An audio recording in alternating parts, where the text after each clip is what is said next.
Hi friends, welcome to my channel. சொர்க்கமே என்றாலும் அது நம்மூர் போல வருமா? என்னடா பார்க்குறீங்க? ஏன் பாட்டு பாடுறேன்னா வேறு எதுவுமே கிடையாது. என்னுடைய சொந்த ஊர் கன்னியாகுமரி மாவட்டம்.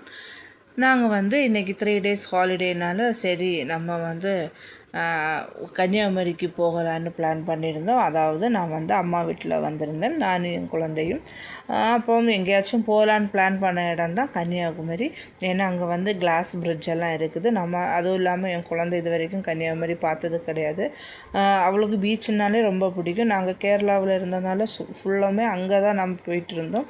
இங்கே வரும்போது அம்மா வீட்டில் 1 or 2 days தான் நான் தங்கிட்டு போவோம். அப்போ வேறு எங்கேயும் போக முடியாது. ஸோ அதனால் நம்ம பிளான் பண்ணோம். சரி, அவளுக்கும் பீச்னால் ரொம்ப பிடிக்கும்.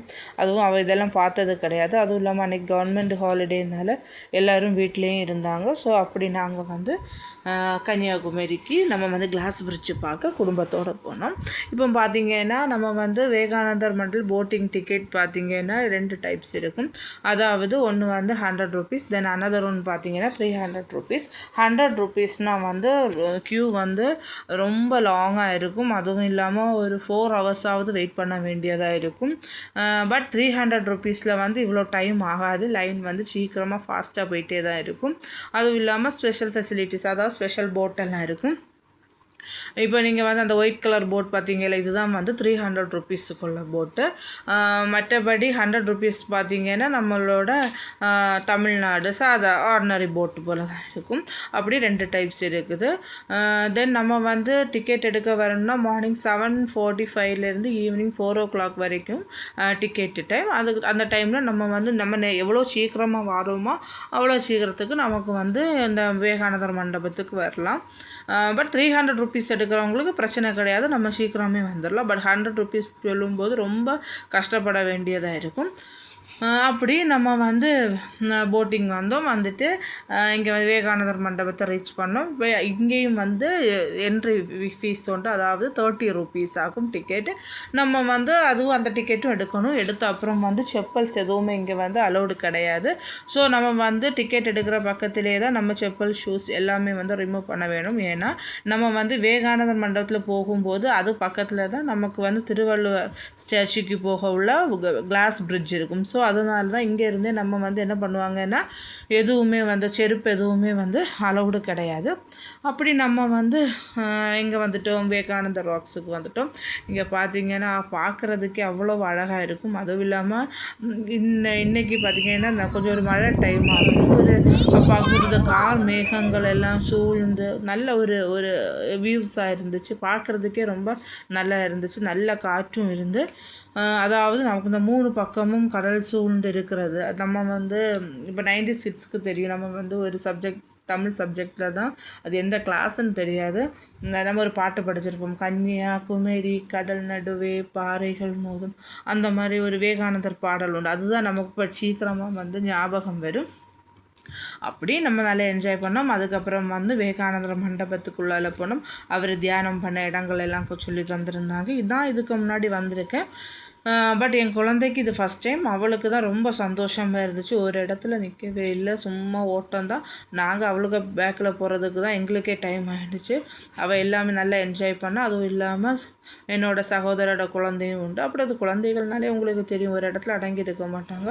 அவங்களுக்கு இதெல்லாம் பார்க்கும்போது ஏதோ ஒரு புதிய ஒரு எக்ஸ்பீரியன்ஸும் நல்ல ஒரு சந்தோஷமும் அவங்களுக்கு கிடச்சி. அவங்களோட சந்தோஷம் தான் நம்மளோட சந்தோஷம். ஸோ குழந்தைகள் ரொம்ப என்ஜாய் பண்ணாங்க. அதுக்கப்புறம் நம்ம விவேகானந்தர் மண்டபத்துக்கு உள்ளால போனோம். அங்கே போகும்போது நமக்கு ஃபோட்டோஸ் எதுவுமே எடுக்க முடியாது, அலௌடு கிடையாது. அப்படி மண்டபத்துக்குள்ளால போனோம். அங்கே விவேகானந்தர் தியானம் பண்ண இடம் எல்லாம் காமிச்சு தந்திருந்தாங்க. அப்படி அந்த இடம் எல்லாம் பார்த்துட்டு அதுக்கப்புறம் வெளியில் மேலே இருந்து பார்க்கும்போது சுற்றி தண்ணியாக தான் இருக்குது. அதாவது 3 பக்கமும் கடல் சூழ்ந்து இருக்கிற அந்த அழகு பார்க்குறதுக்கே நல்லா இருக்கும். அப்படி நம்ம கொஞ்சம் நேரம் இந்த விவேகானந்தர் மண்டபத்தில் கொஞ்சம் ஃபோட்டோஸு, வீடியோஸு அப்படி ஃபேமிலியாட்டெல்லாம் எடுத்து ரொம்ப சந்தோஷமாக இருந்தோம். அதுக்கப்புறம் இங்கேருந்து பார்க்கும்போதே உங்களுக்கு தெரியும், திருவள்ளுவர் ஸ்டாச்சு இருக்குது. அங்கே தான் நாங்கள் அடுத்து போன இடம். அதில் நம்ம இந்த கிளாஸ் பிரிட்ஜ் அந்த சைடு போகும்போதே ஒரு ஃபஸ்ட் டைம் போகிறவங்களுக்கு ரொம்ப என்னது ஒரு சந்தோஷமாக இருக்கும். எப்படி இருக்கும், அது நடக்கும்போது அது வந்து கிளாஸ் உடஞ்சி விழுந்துருவோமோ அந்த மாதிரி திங்கிங் எல்லாம் இருக்கும். பட் எதுவுமே பயப்பட தேவையில்லை. நல்ல ஒரு ஃபைபர் கிளாஸாகும், ரொம்ப ஸ்ட்ராங்காக இருக்கும். எவ்வளோ வெயிட் வந்தாலும் தாங்கிக்கும். பட் நம்ம வந்து கொஞ்சம் ஸ்ட்ராங்காக தான் இருக்கணும். ஏன்னா நமக்கெல்லாம் அதாவது எனக்கெல்லாம் இதெல்லாம் பார்க்கும்போது ஏதோ ஒரு பயம் போல் மனசுக்குள்ளே ஆட்டோமேட்டிக்காகவே தானாகவே வந்துடும். பட் கொஞ்ச நேரம் அப்படி நடந்து பார்த்தப்போ அதுக்கப்புறம் அந்த பயம்லாம் போச்சு. பார்க்குறதுக்கு ரொம்ப அழகாக, அதாவது அந்த கடல் சைடு வரும்போது அந்த அலைகள் அடிக்கிறதெல்லாம் பார்க்கும்போது நல்லாவே இருக்கும். குழந்தைகள் ரொம்ப என்ஜாய் பண்ணாங்க. அவங்களுக்கு பயம் சொல்கிறது தெரியாதுல்ல, அவங்க ரொம்ப என்ஜாய் பண்ணாங்க. அதுக்கு மேலே படுத்துட்டும் உட்காந்துட்டும் கொஞ்ச நேரம் அதிலே தான் உட்காந்துட்டேலாம் இருந்தோம். அப்புறம் வந்து நாங்கள் வந்து திருவள்ளுவர் ஸ்டாச்சுக்கு போனோம். அதாவது உள்ளால போகும்போது ஃபுல்லுமே வந்து நம்மளுடைய திருக்குறள் தான் எழுதியிருப்பாங்க. அது நமக்கு வந்து ரீட் பண்ணோன்னா ரீட் பண்ணலாம். அப்படி திருக்குறள் இதாக இருந்து நம்மளுடைய தமிழ்நாட்டு பெருமையே இதில் தான் இருக்குது. அப்படி நம்ம வந்து உள்ளால எல்லாமே போனோம். அதுக்கப்புறம் ஸ்டெப்ஸ் ஒன்று, அந்த ஸ்டெப் வழியாட்டு தான் நமக்கு வந்து திருவள்ளுவர் ஸ்டாச்சுக்கு மேலே வர முடியும். அங்கே இருந்து கொஞ்சம் ஃபோட்டோஸ் எல்லாம் எடுத்தோம். அப்புறம் வந்து இதில் வந்து நம்ம மேலே உயர்ந்து பார்த்தோன்னா நமக்கு தலை கறங்கும். ஏன்னா திருவள்ளுவர் நமக்கு மூவ் பண்ணிட்டு இருக்கிறது போலே தான் நமக்கு ஒரு இமேஜினேஷன் வரும். அதாவது மேகங்கள் மூவ் ஆகும்போது நம்மளுடைய கண்ணுக்கு என்ன தெரியும்னா அந்த நம்ம நிற்கிற இடம் வந்து மூவ் ஆகிக்கிட்டே இருக்கிறது போல தான் நமக்கு தெரியும். அது பார்க்கும்போது கொஞ்சம் தலை சுற்றும். பட் அதுவும் நல்லா தான் இருந்துச்சு. அந்த மாதிரி ஃபோட்டோஸ் எல்லாம் அங்கேருந்து கொஞ்சம் எடுத்தோம். பின்ன அப்புறம் வந்து திரும்பவும் பிள்ளைகளுக்கு வந்து கிளாஸ் பிரிட்ஜ் வரணும்னு சொன்னாங்க. அப்படி கிளாஸ் பிரிட்ஜுக்கு வந்துட்டு அங்கேருந்து நாங்கள் ஒரு 5:30 போல எல்லாம் கிளம்பிட்டோம். அப்புறம் பார்த்திங்கன்னா அன்றைக்கி ஆடி வெள்ளி.